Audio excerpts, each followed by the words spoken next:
Y vamos a ver cómo está reaccionando el mercado también en otras variantes de este mercado a partir de los últimos anuncios que, como ustedes saben, ya quedó dicho en distintas ediciones de Canal, no constituye el programa económico de La Libertad Avanza llevado al gobierno, pero sí una cantidad de medidas ante la gravísima situación económica que vive la República Argentina para tratar de no caer en una hecatombe hiperinflacionaria. Saluda a Lucas Caratini, economista, habitualmente conversa con nosotros y está aquí en la pantalla ahora. Lucas, buenas tardes.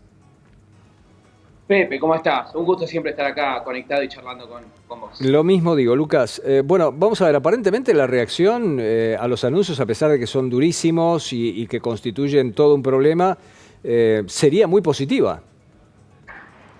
No, bueno, eso efectivamente es así. Por el lado de lo que es, si querés, la renta variable, básicamente las acciones, no es que vemos subas desmedidas, obviamente, pero tampoco vemos bajas considerables, pudiéndolo tomarlo como algo negativo. Lo que respecta a lo que es bonos soberanos, siguen verdes, en definitiva, sigue el camino alcista que vimos durante las últimas ruedas y las últimas semanas, te diría también, y más a nivel general de mercado hay una buena expectativa. Obviamente, como bien decís vos, las medidas son muy duras, las medidas no solamente recaen en el sector público, el sector privado en este caso, la gente común y de a pie, en definitiva, va a pagar los platos rotos, por decirlo de alguna manera. Eso es así, más allá de la transparencia que tiene en este caso el gobierno para anunciar esto, y es algo que se dijo en campaña y se dijo también en la Asunción, que se venían momentos difíciles. También es como efectivamente decís vos, estas son medidas de emergencia, sobre todo porque hay muchas que aumentan distorsiones y no son sostenibles en el tiempo.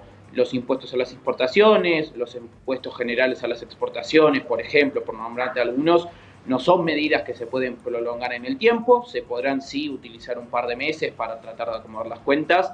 Seguimos teniendo la necesidad de ver cuál va a ser el programa integral, cuál van a ser las leyes más de raíz, si querés, que se van a estar enviando al Congreso, que aparentemente va a ser la semana que viene ya.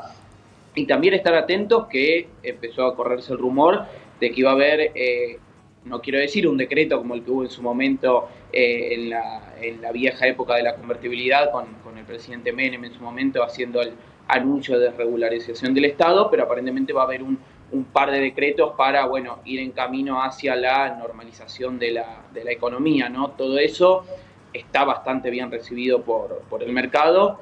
Si es real, hay que seguir muy atentos todas las diferentes variables, porque no nos olvidemos que el Banco Central sigue teniendo su tema con los pasivos. De hecho, ahora el problema, si querés, es que el 85% de esos pasivos son deuda a un día, que son los pases, con lo cual es mucho caudal de dinero que puede estar en la calle en muy poco tiempo, porque la contracara de todo eso son depósitos de personas en los bancos, con lo cual los problemas los seguimos teniendo, se están encarando las medidas, más allá que son discutibles las magnitudes, obviamente están en el camino correcto, obviamente nos falta una gran parte de la película y obviamente vamos a tener que ver el resto de las medidas, el resto del plan y obviamente, no quiero decir rezar, pero sí ver que efectivamente la inflación, que va a ser considerablemente alta, no se termine de espiralizar y de desmadrar, ¿no? Que obviamente el plan encara en ese sentido.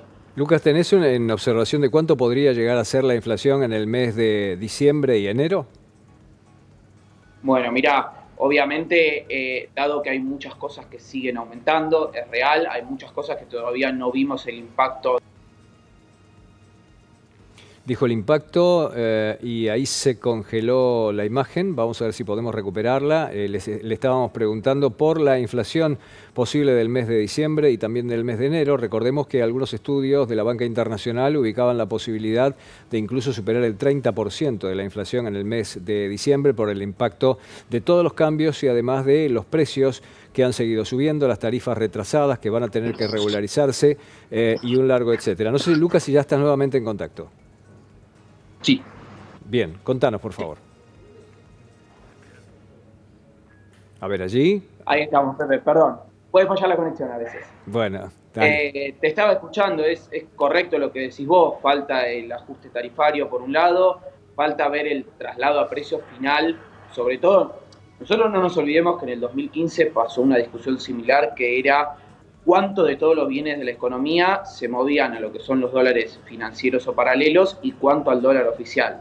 La realidad es que la mayor parte de los bienes y demás traquea el dólar oficial, no los dólares financieros, con lo cual vamos a ver un traslado a precios de lo que fue la devaluación del lunes, con lo cual yo te diría que en diciembre, obviamente lo que estiman los diferentes analistas, vamos a ver inflaciones en torno al 20%, 20 y pico por ciento, y te diría que en enero vamos a estar bastante cerca del 30% y muy probablemente estemos arriba del 30%, con lo cual hay que ser muy medido al momento de transmitir la información y yo creo que hay que ser bastante transparente con la gente, que creo que eso es correcto de parte del gobierno, más allá que obviamente son noticias sumamente duras y para un montón de gente, no nos olvidemos, estamos en un país con 50% de pobreza, con 10% de indigencia y con un 65% de pibes de menores de 18 años debajo de la línea de pobreza, con lo cual hay que ser muy medido al anunciar todo esto y hay que ser muy transparente con las diferentes variables. Pero sí, vamos a ver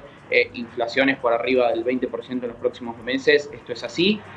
No necesariamente por lo que se está haciendo ahora, eso creo que también está bueno aclararlo. Gran parte de los números que vamos a estar viendo son producto de la política monetaria de los últimos meses, no necesariamente de las últimas medidas, con lo cual estamos viendo todo lo previo, por así decirlo.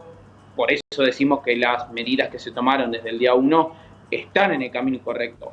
Faltan medidas, falta ver qué va a pasar obviamente, pero bueno, las medidas están en el camino correcto, con lo cual obviamente esperemos que vayan surgiendo efecto para ya más a mediados de año, ya ahí sí poder empezar a ver una mejoría, sobre todo en lo que respecta a los niveles de inflación, ¿no? Lucas, metámonos de nuevo en el mercado y la estructura. Según la información que tengo aquí en mi computadora, hoy es la primera licitación del LELIQ con la nueva estructura de tasas. Contanos un poco la expectativa. Correcto. Bueno, eso no nos olvidemos que el gran cambio que tuvimos ahí respecto de los pasivos remunerados del Banco Central se mantuvo la tasa del LELIQ en 133% tasa nominal anual, pero se bajó la tasa de pases al 100%. ¿Por qué? Porque se está tratando que nuevamente los bancos alarguen los plazos en los que colocan su deuda y tiene un doble sentido, no tanto para rearmar las LELIQ, digamos, sino, creo yo, apuntando a que encaren más riesgo del Tesoro. No nos olvidemos también que la semana que viene tenemos nuevamente una licitación del Tesoro, aparentemente, con lo cual va a ser muy interesante ver con esta nueva estructura de tasas si efectivamente los bancos dejan de colocar deuda un día y pasan, bueno, obviamente nuevamente a lo que son las LELIQ, que ya todo esto, si lo ajustamos en dólares, Pepe, cayó considerablemente, ¿no? Porque no es lo mismo valuar el stock que vos tenés de pasivos a $1 de 350 pesos que evaluarlo a uno de 800. Con lo cual, obviamente, hay que apuntar a que no se genere nuevamente una bola del LELIQ, como discutíamos hasta hace no tantas semanas, y que obviamente no emita más el Banco Central para financiar al Tesoro, ya sea de forma directa o de forma indirecta, como se estaba haciendo. Con lo cual esta nueva estructura de tasas apunta a eso, apunta a que nuevamente los bancos y las entidades financieras se coloquen en instrumentos de más larga duración, con lo cual creo que lo que sucede hoy, que todavía no están los datos, es relevante ver cómo se muevan esos pasivos y va a ser muy relevante también ver qué va a pasar en la próxima licitación del Tesoro, si por un lado se acompaña obviamente esta nueva gestión y si además de eso vemos interés de los bancos en ir colocando, obviamente, toda la contrapartida que estaba en deuda de Banco Central, colocarla en deuda del Tesoro en este caso. Lucas, quiero agradecer muchísimo tu tiempo y este contacto. No, por favor, Pepe, a ustedes, un gusto como siempre. El economista Lucas Caratini. Tenemos más información en Canarias y se la contamos ya.